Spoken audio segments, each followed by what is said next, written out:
Participants from Europe, the US, and Australia, and welcome to the Markets 2 session of the ESIG 2020 Meteorology and Market Design for Grid Services Workshop, being held online on Tuesdays and Thursdays during the month of June. I'm Charlie Smith, the Executive Director of ESIG, and I will provide a few brief opening remarks.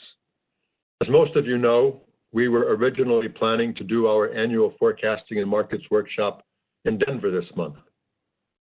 But due to the coronavirus situation, we found it necessary to move the workshop online.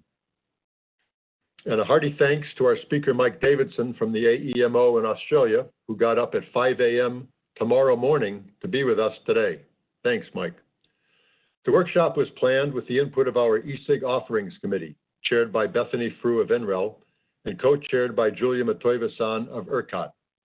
The committee consists of the chairs of our 6 working groups and several of our board members. We have a great set of volunteers who make ESIG what it is, and we encourage you to become members and get involved if you haven't already. Regarding logistics, I would ask you to note that the webinar will be an hour long. We will have 3 individual presentations, and we plan to hold the questions for a 15-minute Q&A after the last speaker.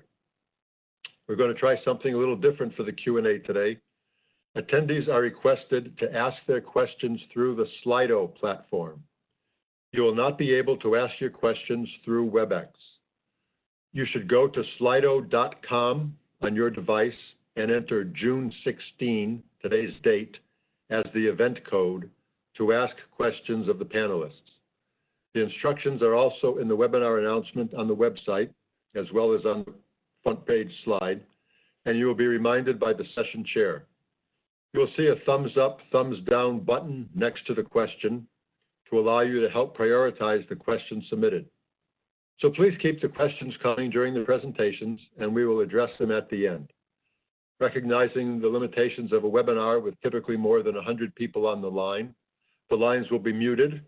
So again, we ask you to use the Slido platform to ask your questions with June 16 as the event code.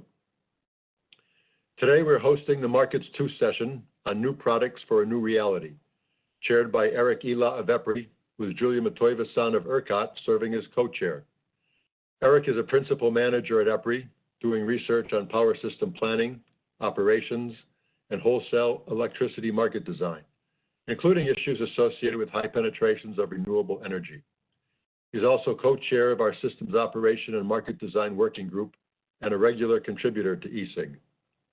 Julia is a lead planning engineer at ERCOT, co-chair of our Offerings Committee, an active member of our Reliability Working Group, chair of our High Share of Inverter-Based Generation Task Force, and a recent recipient of the ESIG Excellence Award. Erik will manage the session logistics, and Julia will handle the Q&A. I've known both Erik and Julia and worked together with them for many years now and consider them both good friends. Erik and Julia, we appreciate having you here, and I will now turn it over to you, Erik. All right, thanks, Charlie. Look forward to this session. We had a great kickoff session that discussed the extent of optimizing features and complexities in electricity markets about 2 weeks ago. And then another good session on how different operators are improving how uncertainty is managed using different tools. Today's session will extend some of those conversations, specifically looking at new products that market operators are introducing to better ensure reliability is maintained given evolving challenges using the most cost-effective resources available. We'll have 3 presentations, as Charlie mentioned, each discussing new products and new changes to the market designs, 2 in the United States, and then 1 also looking at changes in Australia. So with that, just as Charlie mentioned, note that the Q&A is done separately from the WebEx on the slido.com, as you see on your screen there, using code June 16. You can help rank the important questions as you see them come up. So make sure to do that. We'll try to remind you as we go. So with that, let me introduce our first speaker.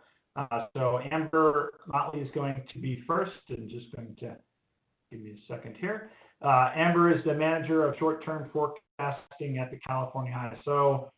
She's accountable for leading a team to perform daily forecasting responsibilities for 21,500 megawatts of solar energy, 6,500 megawatts of wind energy, and a peak demand of over 50,000 megawatts for the California ISO. She holds a Bachelor of Science in Meteorology with a minor in hydrology at St. Cloud State University. And Amber will be talking about some new design features and new products in the California ISO. With that, I'll hand it over to you, Amber. All right, good afternoon, everybody. So today I get to talk about one of my favorite topics, which is how the California ISO has been evolving to capture net load uncertainty in the forecast between both the day-ahead market and the real-time market, as well as enhancing our current real-time flexible ramp product.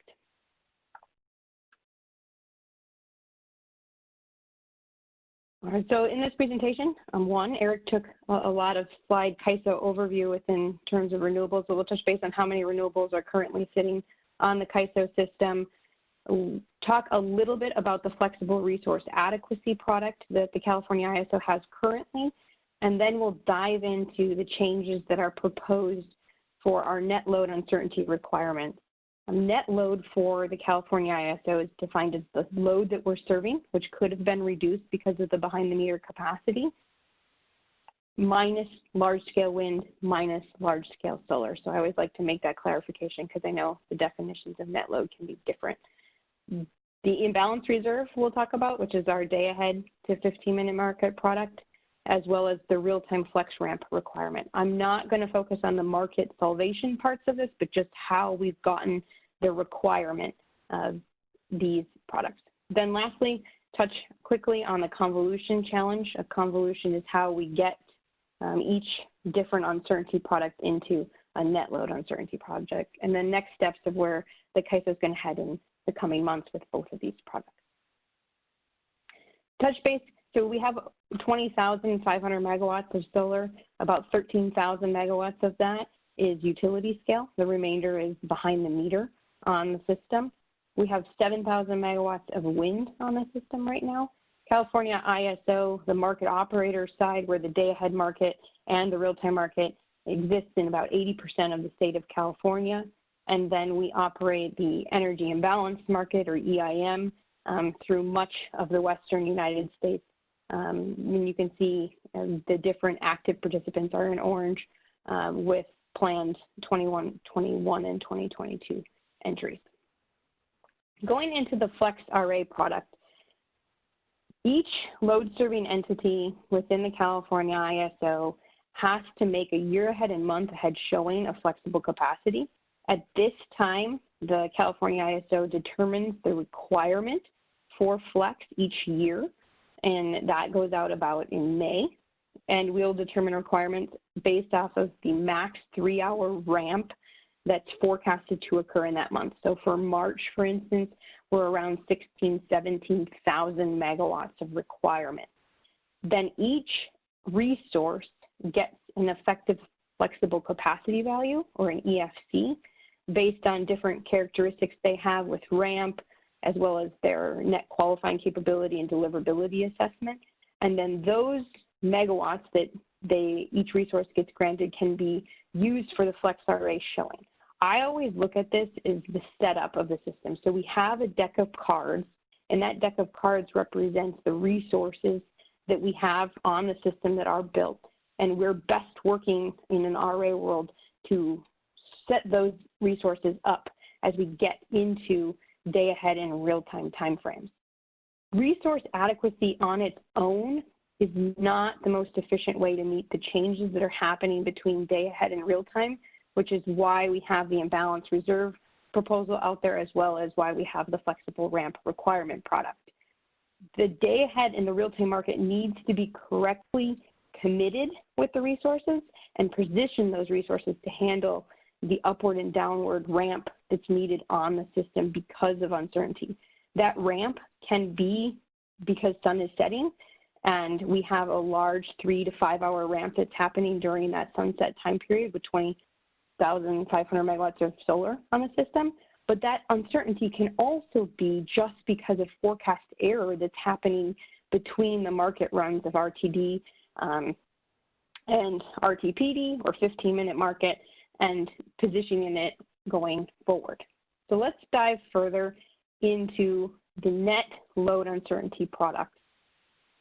CAISO's proposed using the Quantile regression technique to calculate the net load uncertainty requirements for both the imbalance reserve as well as the flex ramp product in real time. Currently, our real-time product is using a histogram methodology that's looking at historical forecast change. So for noon today, we look at the forecast that was made at 11 a.m., and then we'll look at the forecast that was made at 11:50 for that noon period of time and how much it's moving. And then we'll look at those in a 40-day rear window and determine the 97.5% confidence interval and set the requirement on both the up and the downside. We've wanted and have been working towards incorporating forecasted amounts into that. So if it's a sunny day, that the requirements reflect the sunny condition, or if it's windy. So using a regression model, you can incorporate the load, wind, and solar forecast to get a better shape of the curvature in the independent variables. What is quantile regression?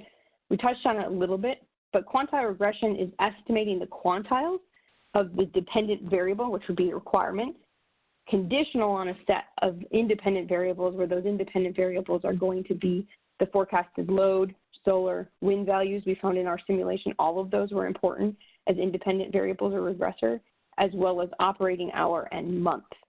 Quantile regression works really well with a extremely high and low observation when we're going for the 2.5% and the 97.5% percentiles, as opposed to just the average net load imbalance, which we're really looking at to capture the details of a requirement. Just talking quickly on some of the differences between the imbalance reserve and the real-time flex ramper product. The most important difference is what time periods it's covering. So imbalance reserve is going to cover the time period between the day-ahead market and the 15-minute market in real time, where the real-time flex ramp product is going to cover the uncertainty that exists between the 15-minute market and RTD. Each one will be biddable, one will not be biddable. One's going to be an hourly product, one will be a 15-minute product. But the big difference is the time period in which they're covering. Diving a little bit more into the imbalance reserve, and remember the techniques behind them are very much the same with the quantile regression approach. So we'll see some graphs in the imbalance requirement that the same type of pattern exists for the real-time flex ramp product we won't go over. The imbalance and the uncertainty exists on the system now, but we do not have an imbalance requirement in day ahead. So what's happening? We have 30,000 megawatts of renewables sitting on the system. The operators are getting information from the forecasting team about what the conditions are going to be tomorrow. That communication has some automation to it, where they're seeing different bands and confidence intervals and probabilistic forecasts and different ensembles of the numerical weather prediction models to capture that. But then they have to use tools such as imbalance adjustments and exceptional dispatches of resources to commit resources. An imbalance product is going to allow the market to co-optimize the resources and get them the right resource in the right location with the right attributes to handle the flexibility need that sits on the system. So I'm going to show a little bit of what we've seen in the need for uncertainty between the day ahead and the FMM. So right now, uncertainty down is indicating that the day ahead market cleared higher than the 15-minute market, and we need imbalance reserves down.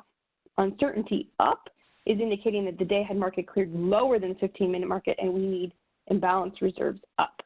When we dive into three different comparisons that the ISO ran, market uncertainty is looking at the market run of IFM to the 15-minute market, which includes the bids and the virtuals. Forecast uncertainty is looking at the CAISO forecast that's used in the reliability run, RUC, compared to the 15-minute market CAISO forecast.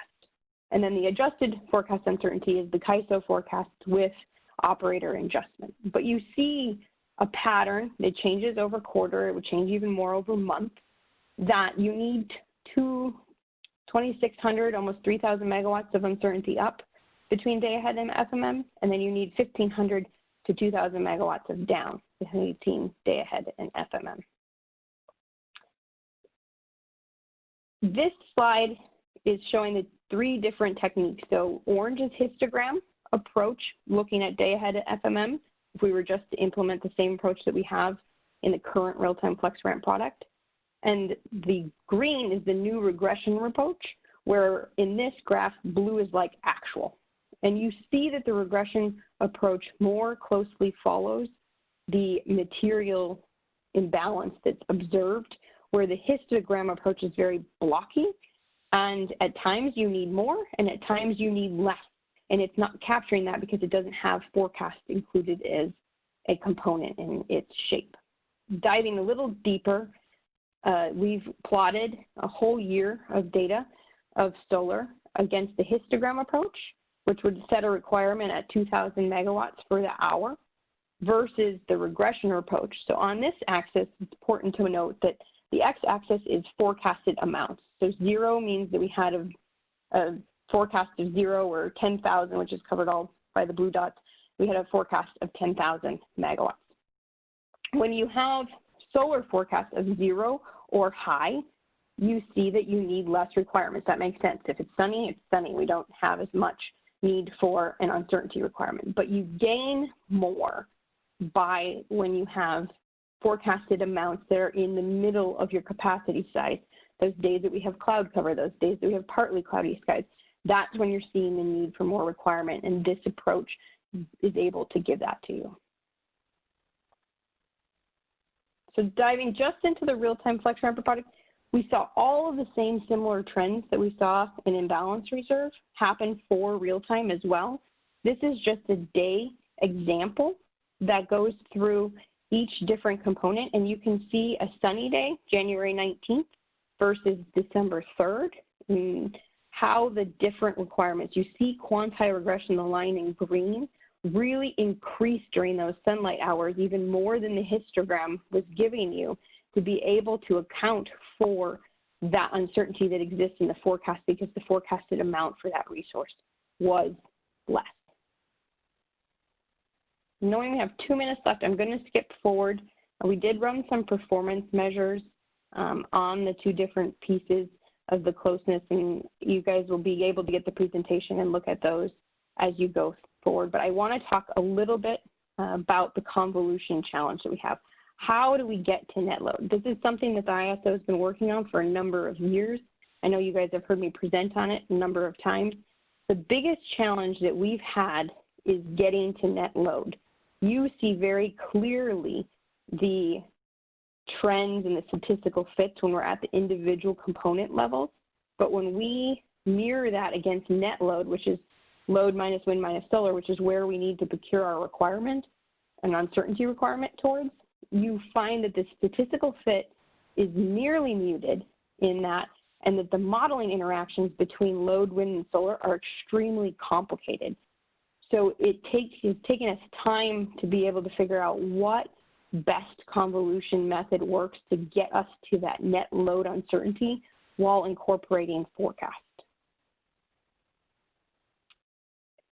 The mosaic model, and this formulaic approach that you see here, is the one that's used for the real-time flex ramp product that is able to work and get the fits and the statistical results that we went through, and you can see on the previous slides.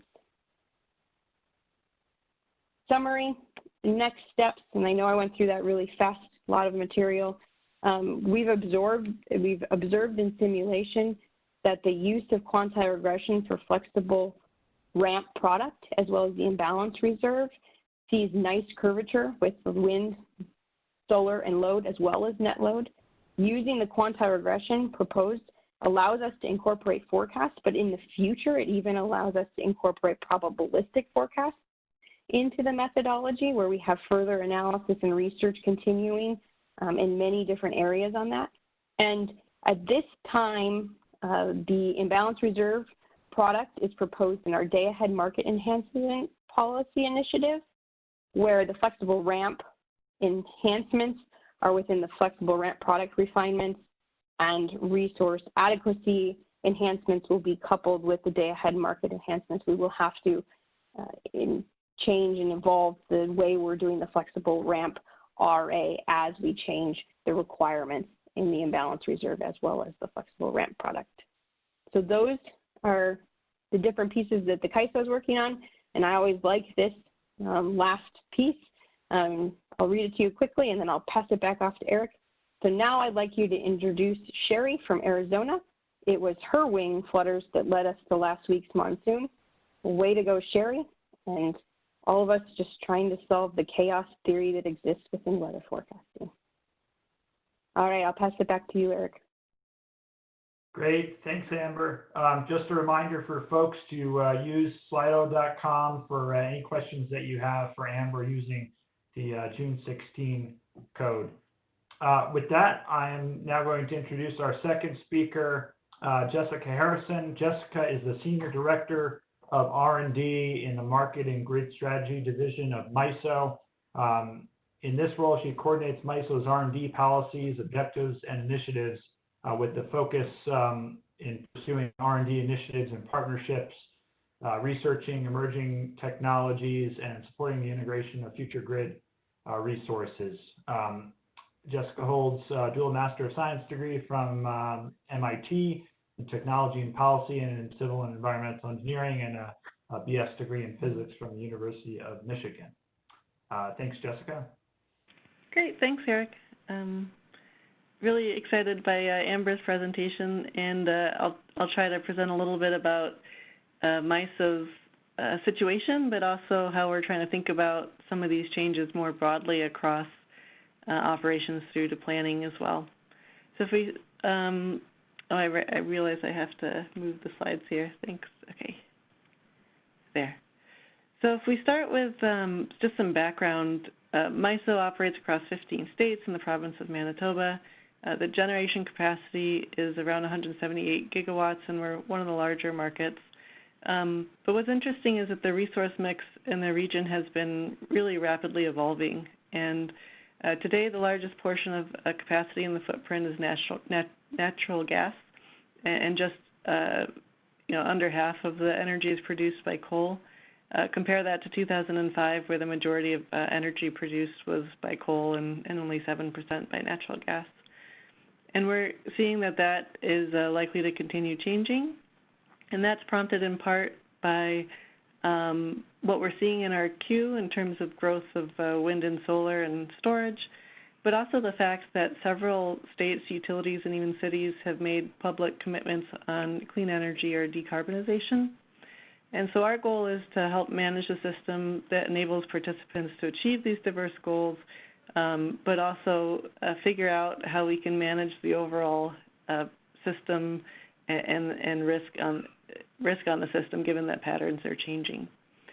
So the question is, how do we allow ourselves to operate effectively with growing uncertainty and variability, but also potentially with less diversity of attributes within pockets of the system?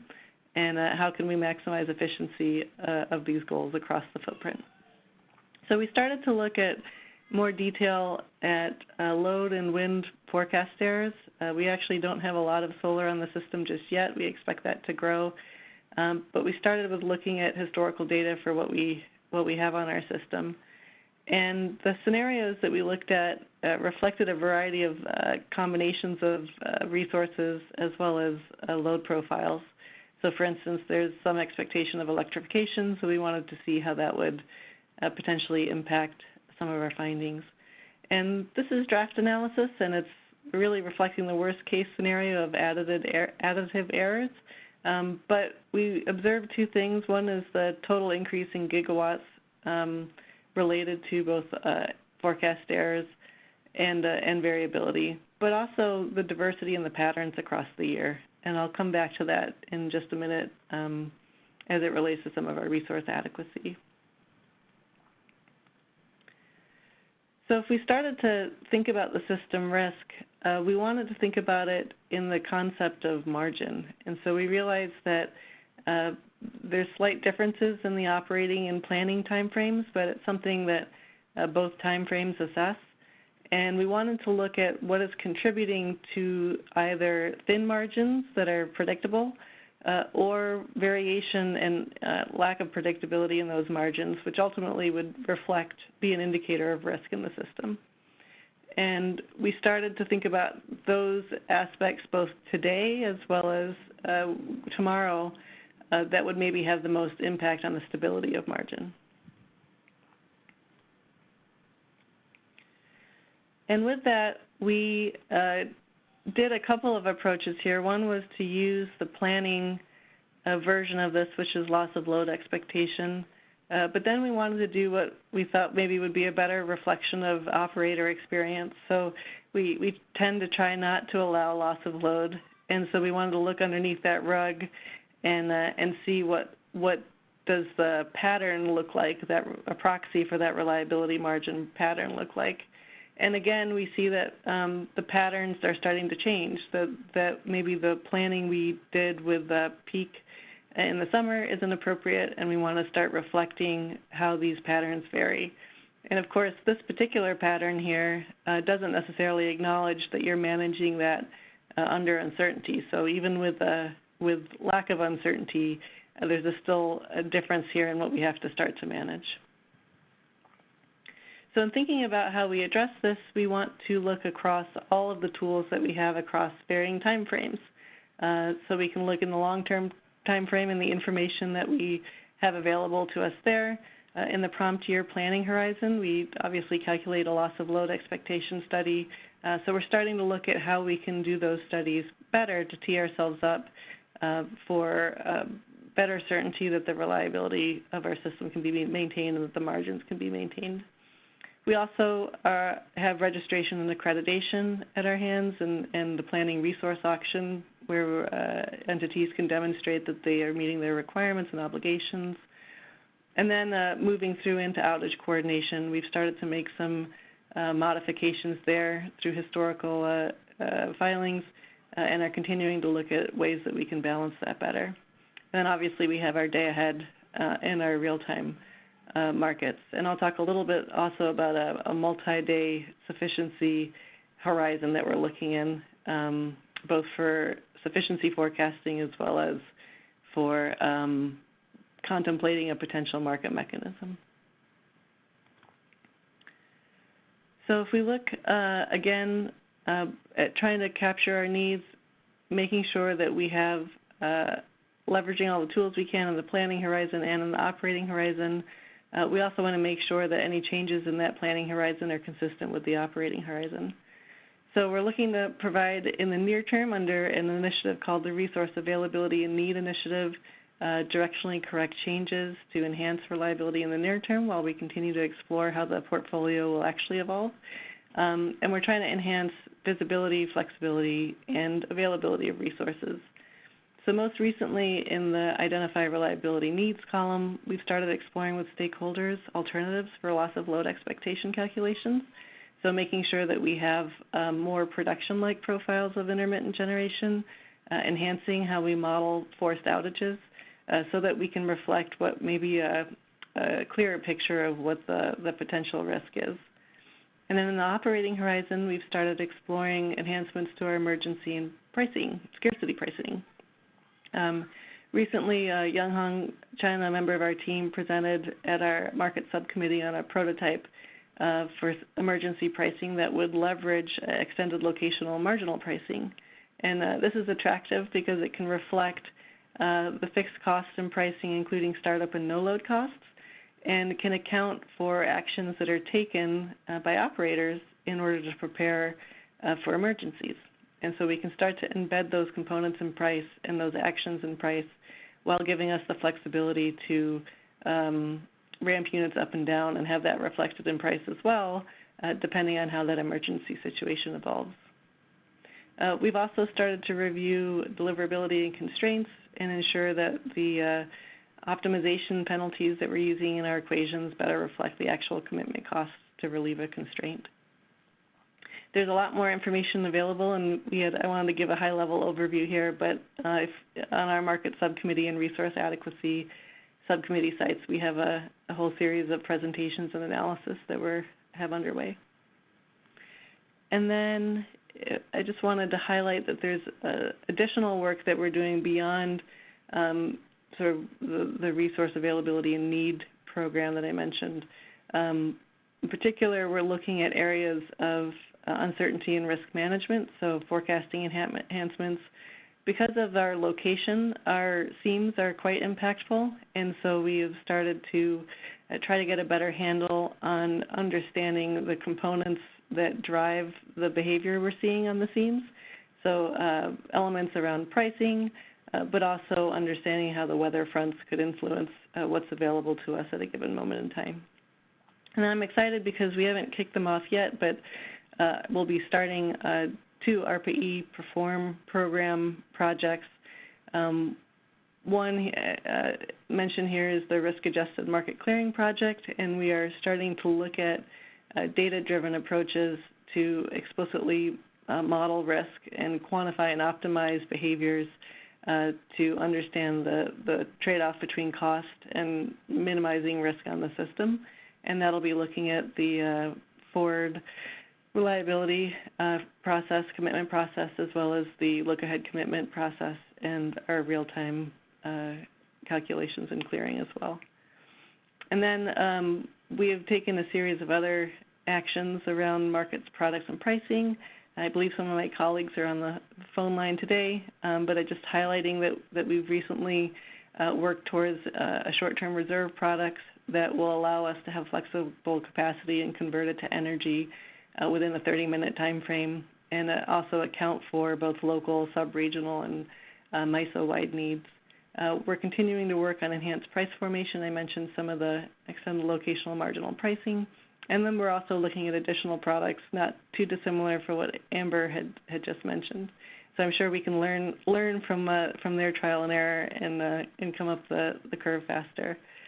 And then finally, I didn't want to leave out the fact that resource models, I think, are incredibly important to this issue of flexibility and making sure that we are leveraging resources as best we can for what is needed on the system. So we've recently started to look at models, enhancing our models for combined cycle as well as storage in order to make sure that we are reflecting costs and capability as we dispatch them. And then we are currently underway researching enhancements for pumped hydro. We're also looking at how we can better reflect the capabilities and costs of hybrid plants, and have started to look at, for distributed energy resource aggregations, what are some elements that are necessary to make sure that coordination is helping the aggregate system as opposed to inadvertently creating some additional challenges.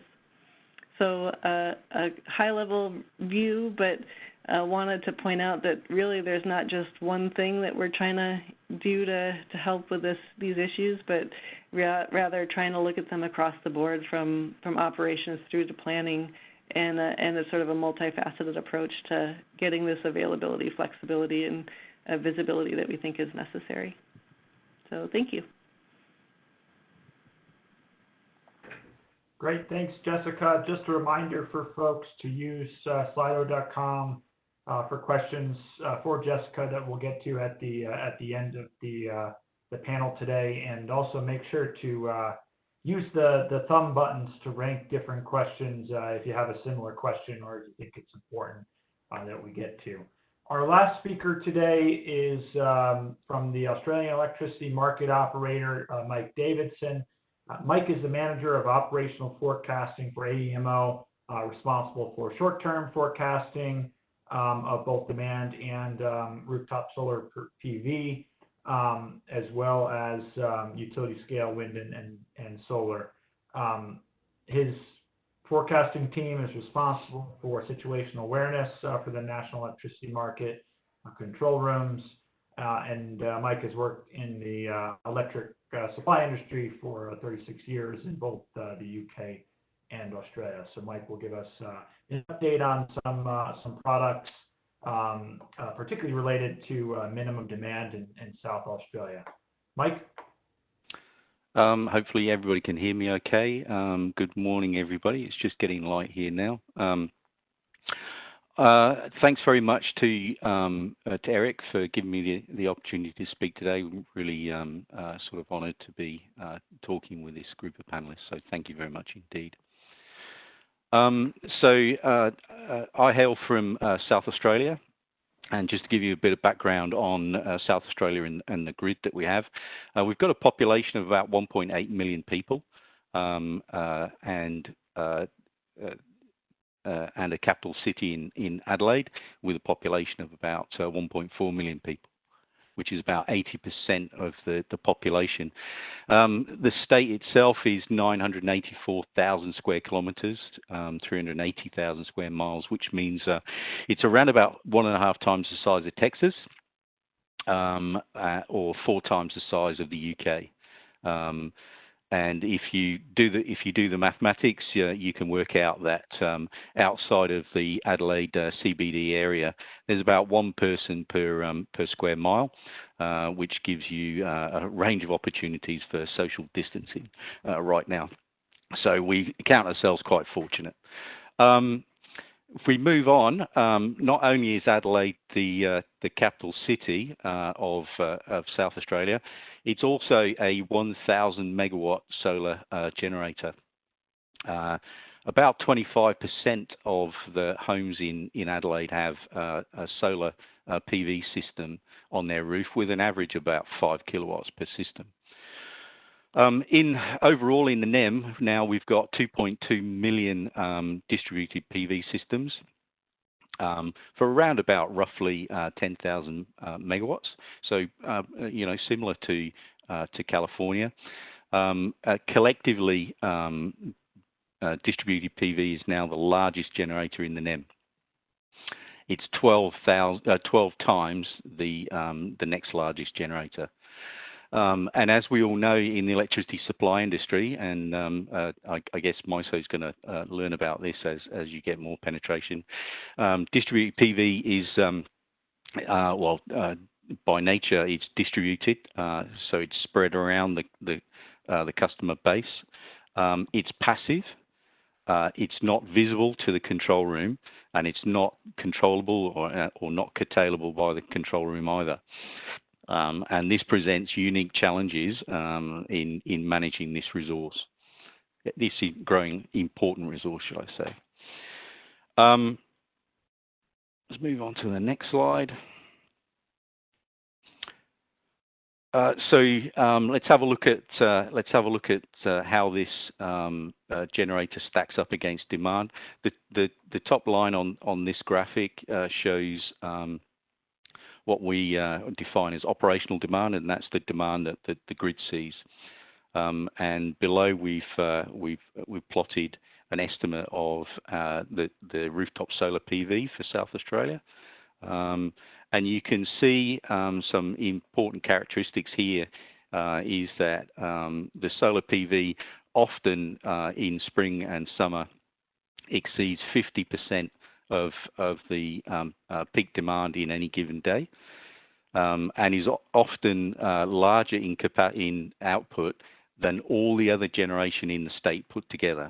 I'll just note here that in South Australia, combined wind, grid-scale solar and rooftop solar has cut the lunch of coal generation. So our last coal generator in South Australia was blown up recently. Understanding the variability, uncertainty, and managing this resource is critical to the operation of the system. So let's have a look at the record minimum demand. Oops, what's happened there? Is that presentation showing okay? I'll push on through. So let's have a look at the record minimum operational demand in South Australia. This occurred on the 10th of November in 2019, which was a Sunday and a long weekend.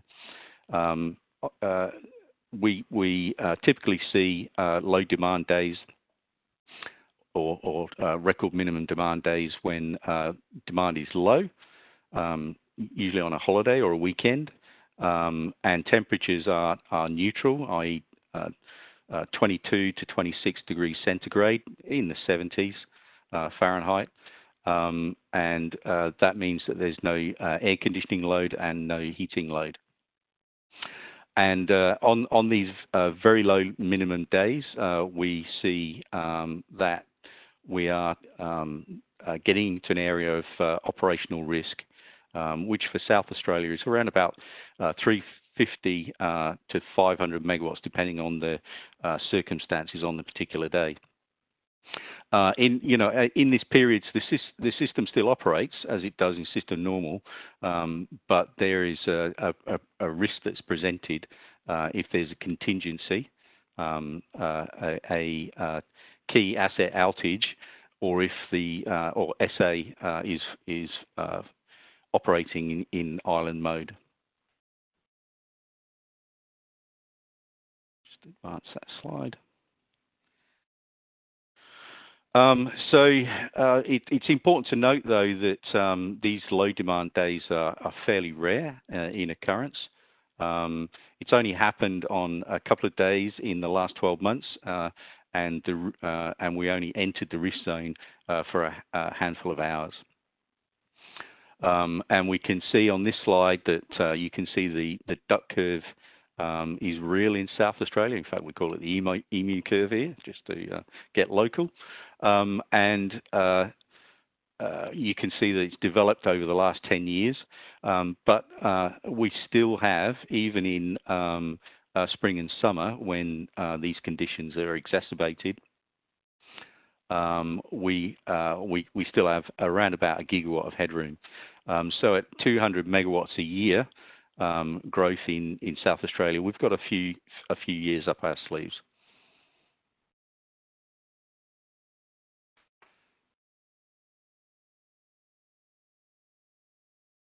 So just advance the slides.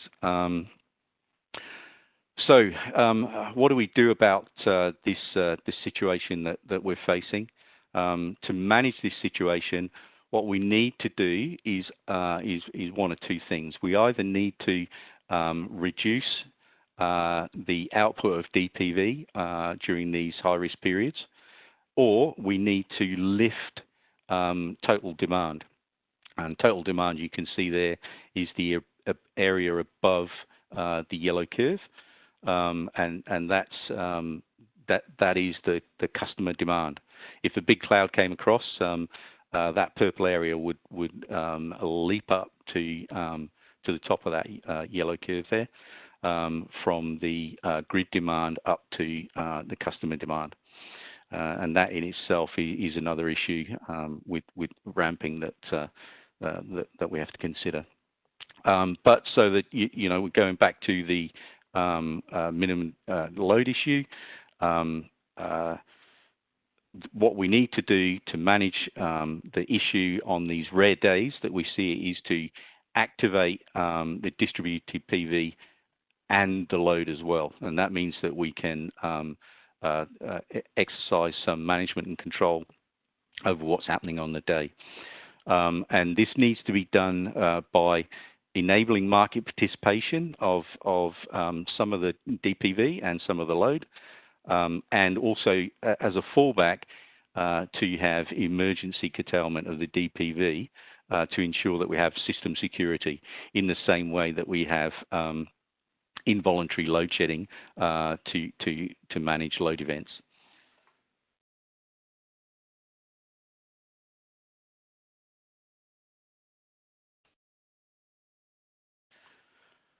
So how are we going about activating load and DPV? Our current actions at the moment, when we get into to a zone where minimum demand is less than 750 megawatts, we start to engage with large loads. And when I talk large loads, I'm talking about large mine sites and desalination plants, those sorts of very large industrial operations. Of many megawatts in size. And we also take action to curtail commercial scale DPV via the single distribution system operator that we have in South Australia. And also what we're doing is we are collecting SCADA or SCADA data via the network operator to get visibility and also to develop enhanced forecasting for this generation. Irrespective of whether you incentivize a customer response or you mandate it for emergency purposes, you need to enable control and visibility. And AEMO is exceptionally busy in this area, and currently we're drafting new data and communication standards, distributed energy resource interoperability standards, and also standards for appliance interfaces, such as AS/NZ 4777, which is the standard that dictates the functionality and operability of the PV inverter and its interface, and also AS4755, which is a similar sort of standard for large or home loads such as hot water systems and air conditioners and swimming pool pumps. We're also have agreed with government battery standards for those batteries that are subsidised by government incentives. And we're also busy working on secure APIs so that we can have interface with this equipment, and security being a key element, as you'll know, these days. So we're also engaging with industry to create a new class of participant that has the ability to aggregate this resource and functionality, and will be the agent between ourselves, the ISO, and the distributed resource providers, the mums and dads in their homes.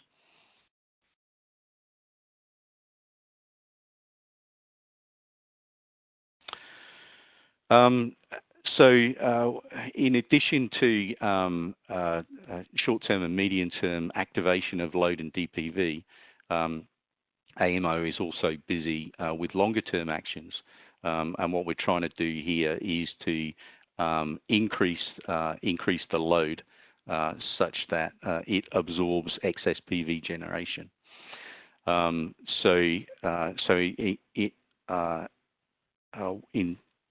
In addition to the reactive approach to minimize the risk on any given day, we're taking a proactive and a sustained smart approach to preventing the risk in the first place. What we're looking to do is lift the load out of the operating risk zone and engage with the whole industry sector to encourage a market-driven prevention approach.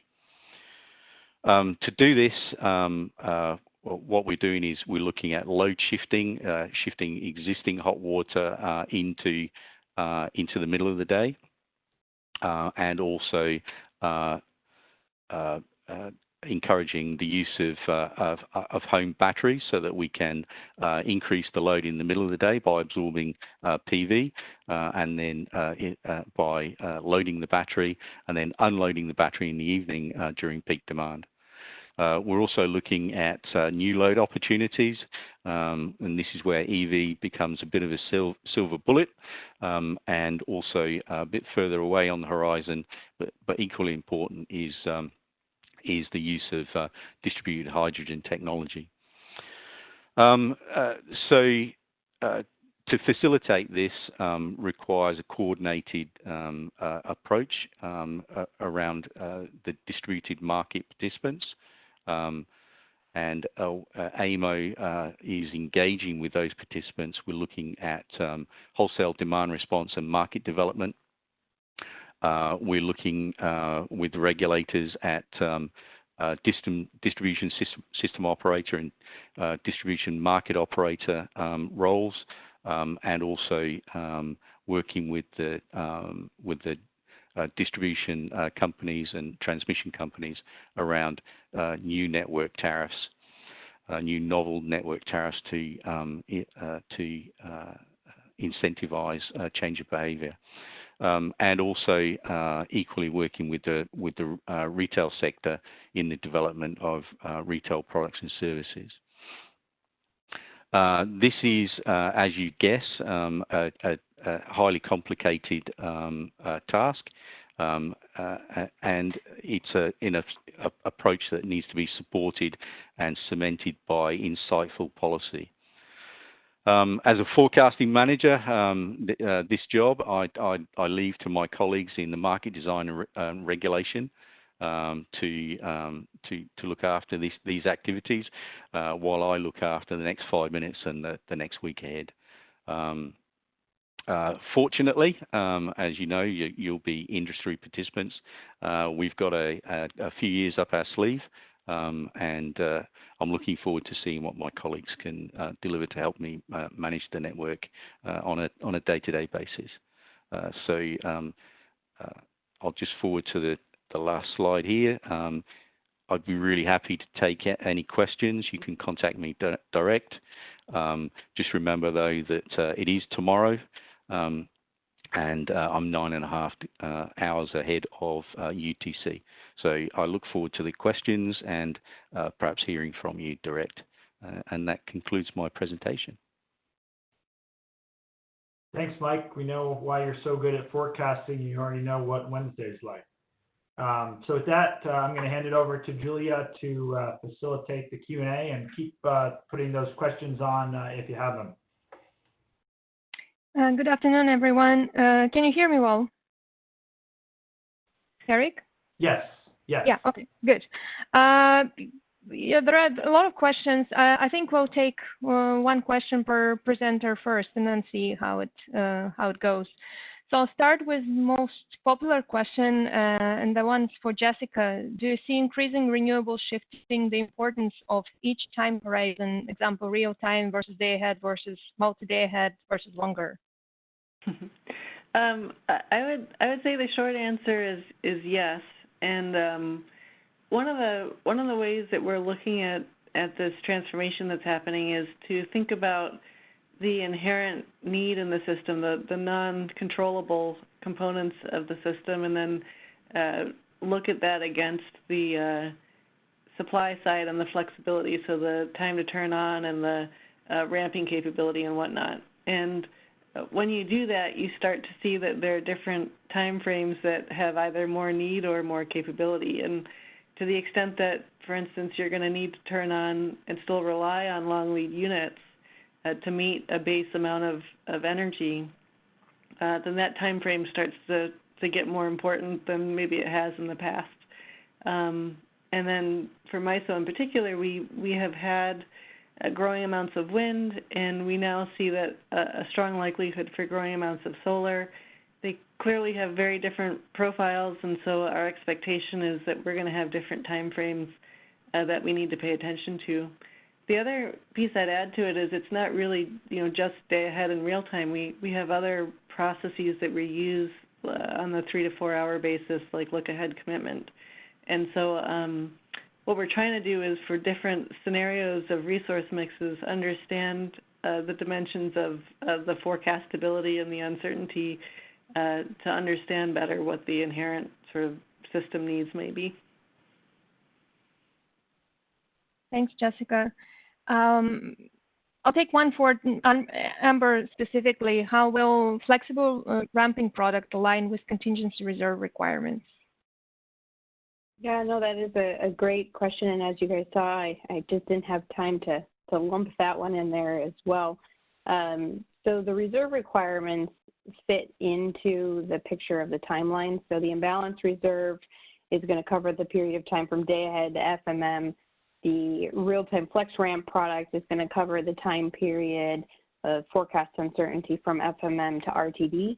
The contingency reserve requirements cover the time period from the last market run RTD to actual period. So we're analyzing, and I didn't touch on it because I just did not have time.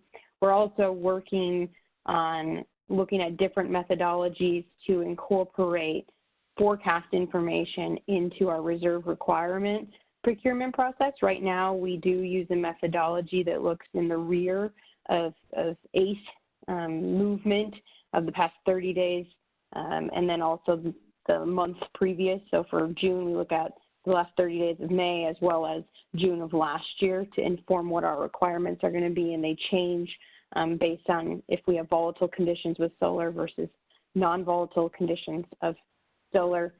But we are looking to refine that and not have as much of a historical look back, and also incorporate forecast information and just continue that time period on. Thank you, Amber. I'll take another question from Mike. Why is low operational demand a risk? Which generators are serving those periods, and is it a turn down issue? Look, I'm not a transmission engineer, so I'll try the non-engineering answer to this question. Low operational demand in South Australia is a risk because in normal operation, it's not an issue.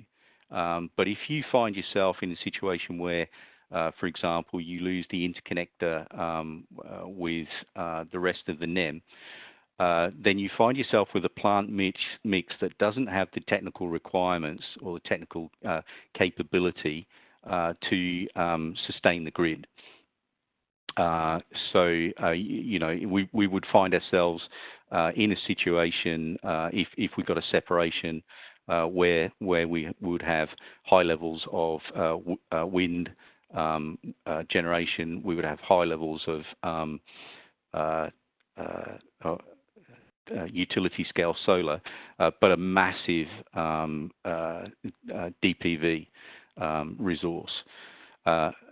We would have to create a situation where we need to put in generation resources that provide critical system services such as fault level, system strength, and also frequency keeping and also you know, maintain the security of the network if there was a large fault. And DPV on its own can't do this. We need a mix of plant. And this is going to be an issue that's faced around the world, where very large penetrations of non-rotational plant are connected to a system. Thank you, Mike. The next one is for Amber and Jessica. How do CAISO and MISO see DR aggregations impacting local marginal pricing? I can note we don't have an issue right now because we don't have enough DERs on our system. But one of the things we started to look at in sort of simulating integration of DERs at scale was the interface question. So we're used to dealing with seams in the bulk level, and to the extent that an aggregation is impacting, and the call on that aggregation impacts both the transmission and distribution flows, we started looking at the possibility of inadvertent price oscillation. And so we're starting to look through ways that we can manage that a bit better. And then obviously, to the extent that it's participating in a market or not is important to that as well. In addition, one of the things we started to look at was sort of the differences about whether aggregations are continuous, more continuous, I should say, or whether they're lumpy, and they have constraints similar to, say, some of the other resource profiles. And to the extent that it's lumpy or continuous, it could also have a different impact on the prices and sort of the services it could do. Yeah, and I can take that one a little bit too. We do have a significant amount of penetration of DERs on the system with, somewhere, I think we're around 8,500 megawatts, and in the next few years we'll have over 10,000 megawatts of solar resources on the system. One of the things that we did have to do for the CAISO system is do the load forecast in more granular regions. So you see the load forecast at a CAISO level on OASIS, but underneath the hood, we went from a 3-region approach in the last year to a 6-region approach, and that 6-region approach feeds into the market optimization to help better inform the different areas and how the DERs interact in those different areas. So that's something that we're watching to see what ends up happening. When you go more granular on load forecasts, you have other implications, so you have to balance the two pieces inside of that. Thank you very much, Jessica, Amber, and Mike, for answering questions. We are unfortunately about out of time for questions, so I'll turn it back to Erik to close out. Thanks, Julia. So just want to thank our panelists. I'll give a virtual round of applause. And thanks for all of you for participating. I think this was a great session. Obviously too short. They're always too short, and we always want to get into more details, but I think some great insights were provided today. I did want to mention that there are 4 more technical sessions that we held during the remainder of the month. You can find the full schedule of the upcoming sessions on the ESIG website. Everyone's invited to attend. The next session is actually on extreme weather events, and that's going to be next Thursday, June 18th at 2 p.m. Eastern Time. Thanks, everyone. Stay safe, and look forward to seeing you again soon. Thank you.